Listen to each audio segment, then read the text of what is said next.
Are you looking to cozy up with some feel-good games in 2023? If so, I have great news. I had the opportunity to play a lot of demos in the last Next Fest, and I'm here to share my favorites with you. From platforming games that'll make you feel like you're taking a sick day with your GameCube, to building the fantasy world of your dreams while falling in love with the princess of your dreams.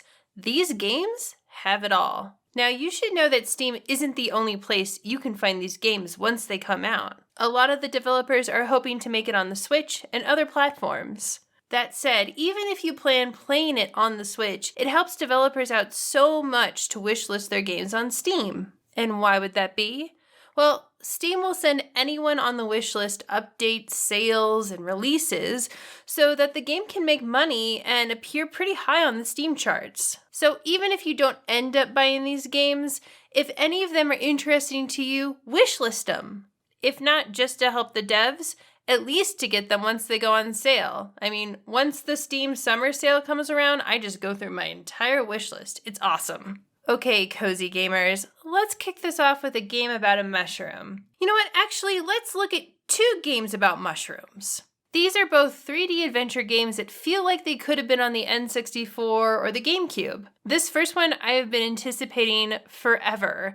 It's called Mail Time. It's about playing this elfish mail carrier who rides around in a van delivering mail, but like in a tiny way.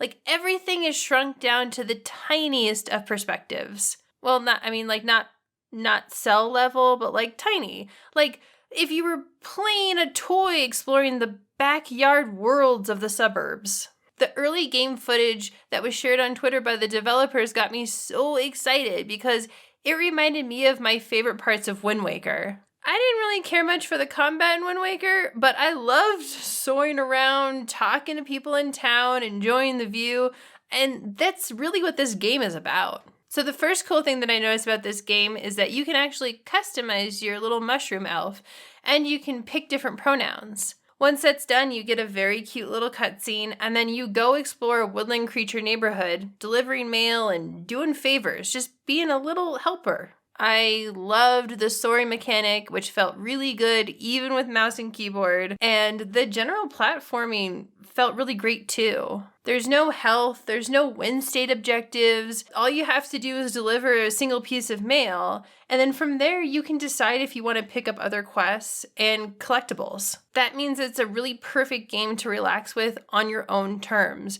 If you say to yourself, I don't really feel like getting this rat, his other crayon, don't do it. Just bounce. I liked the writing, and I personally found it to be extremely earnest and silly, but I can see how some folks might be put off by the cheerfulness of this game. Everyone is really friendly, all the personalities are kind of over the top. It's got a certain millennial cute vibe, and so I can see how people may not be into that. But I really loved it. I love the quest that you get, like this bat wants to give some blueberries to a friend, or this artist needs you to grab his crayons. It's all so cute and innocent. Plus, I found the art in both the world and the dialogue scenes to be just incredibly beautiful. Though, okay, I will say, I cannot believe they put a waterfall in this game and nothing behind it.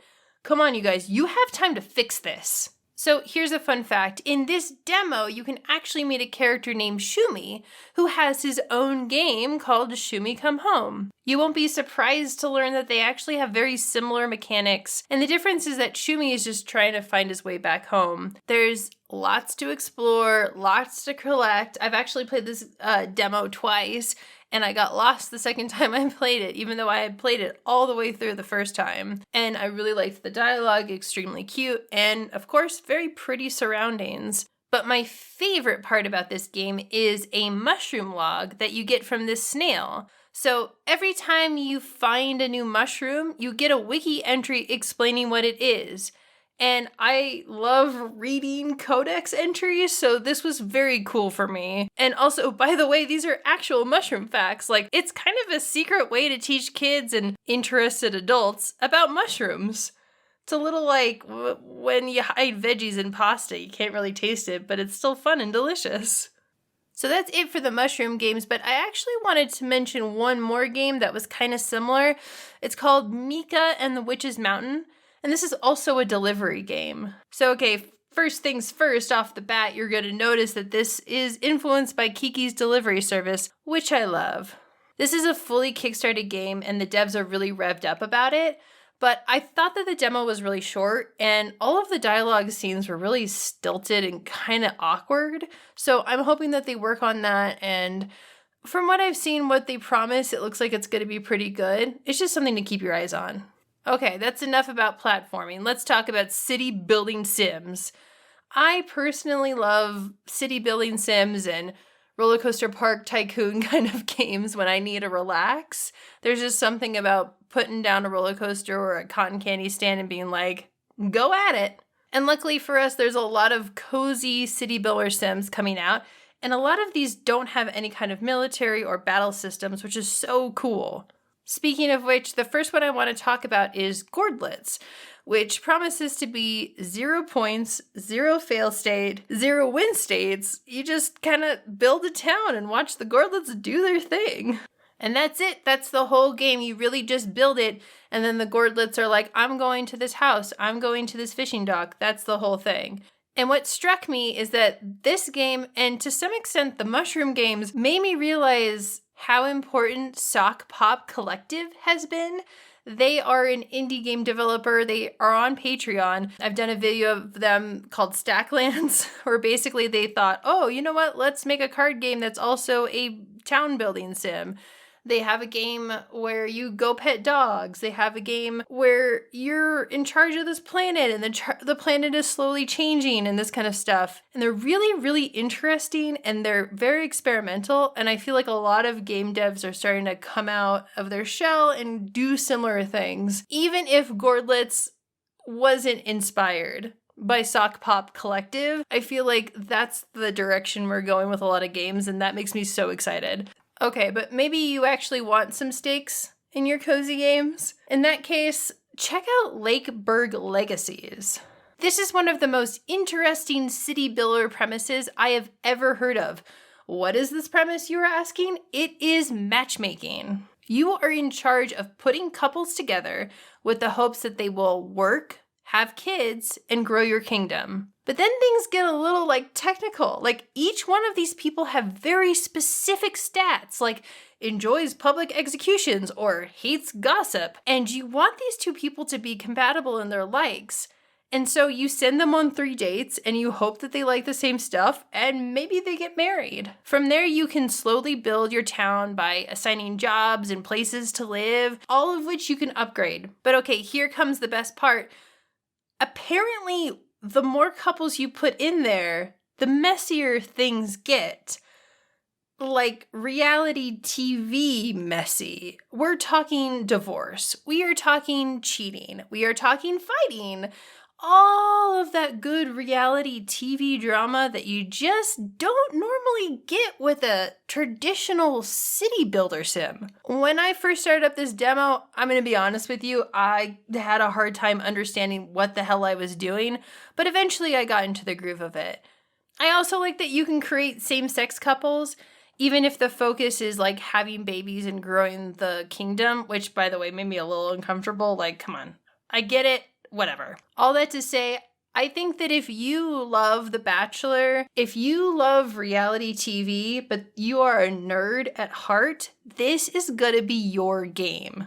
There's not a lot of games out there that want to base their premise off of romance. It's awesome. But my favorite out of these city builder sims is this game called Fabledom. Imagine stepping into a fairy tale and building a city inside of it. You are a prince or a princess, and your family says, get out there and go make your own kingdom. But that's not all. There are other princes and princesses out there ready to wine and dine you for marriage or whatever.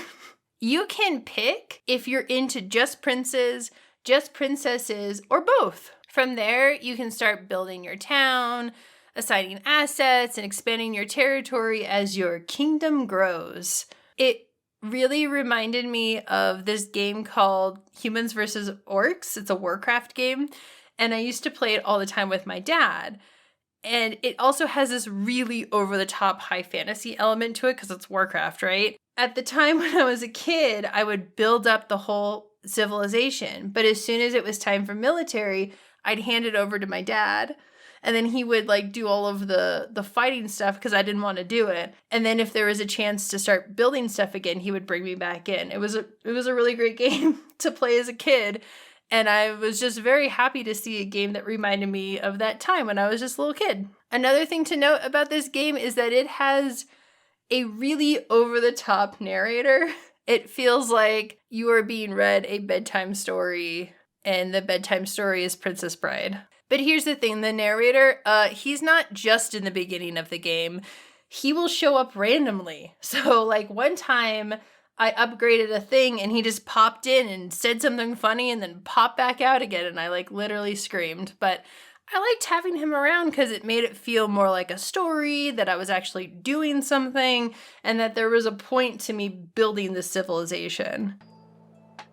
Ooh, the first homestead! Yippee! And while this is definitely a town building sim first, it has this second element that I was talking about earlier, where you make these romantic connections with princes and princesses across the land. In the demo, it wasn't totally explored, but it looks like if you're cool with a prince, he might send you stuff. If you kind of flirt with him, maybe you can get married to him eventually. I don't know, and I'm really curious to see what happens if you're like playing a couple different princes at the same time, you know what I mean? Now, as I mentioned before, it does plan on having a military side of things, and I'm not that interested in it. And I've seen other people on Twitter also being like, no thank you. The good news is that the devs are actually making a mode where you don't have to do any kind of like actual building your army or anything like that. And that's probably how I'm gonna play it. Okay, so those were the games that had me really excited, but I really wanted to touch on some other games that didn't fall into either of those categories.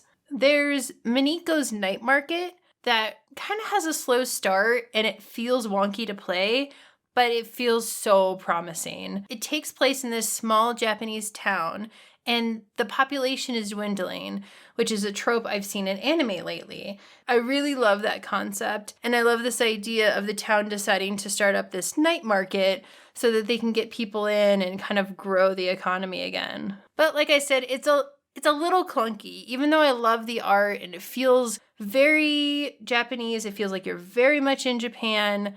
I kind of got lost a couple times and I didn't really like the mini game for crafting. So I just hope they polish it a little bit and get some of the kinks out of it.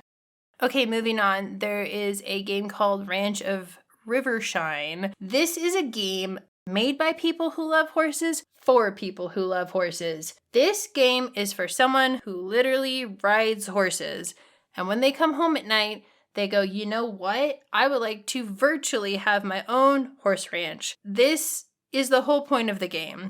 You can breed your horses, raise your horses, train your horses, compete with your horses, and, just live in this little town. It promises to be like Stardew Valley, but I haven't seen any evidence of like romance stuff or marriage stuff, so I hope they bring that into the game, because what is the point of a Stardew Valley if you're not gonna date everybody in town and then they all gang up on you at the bar and they're like, you're dating him, but you're also dating him, and you're just like, I got my lucky rabbit paw in my pocket, and they're all like, just kidding, it's fine, ha ha ha. Anyway, this is I don't want to say it's my favorite game that I played in Next Fest, but it is up there.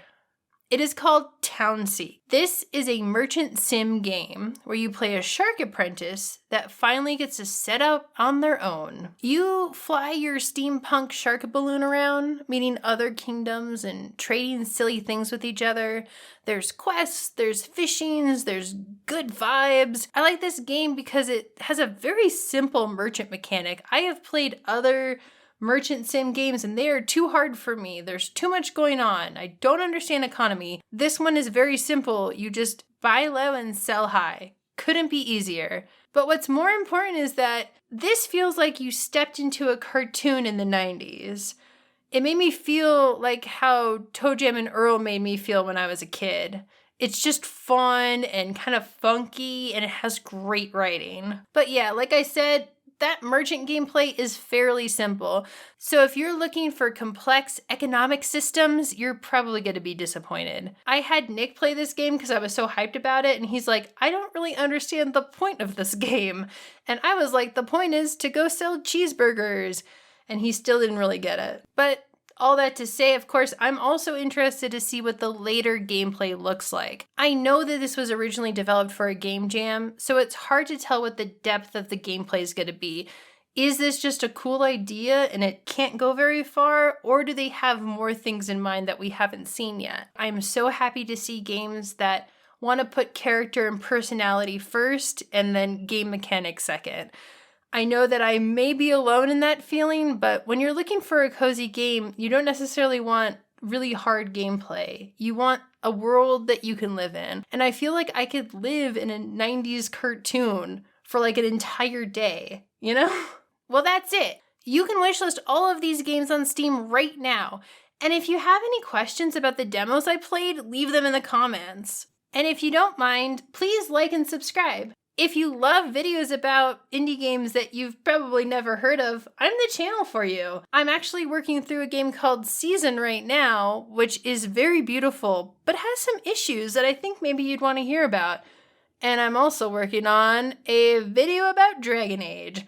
So there's something for everybody here. Anyway, thank you so much for watching, and I'll see you next time.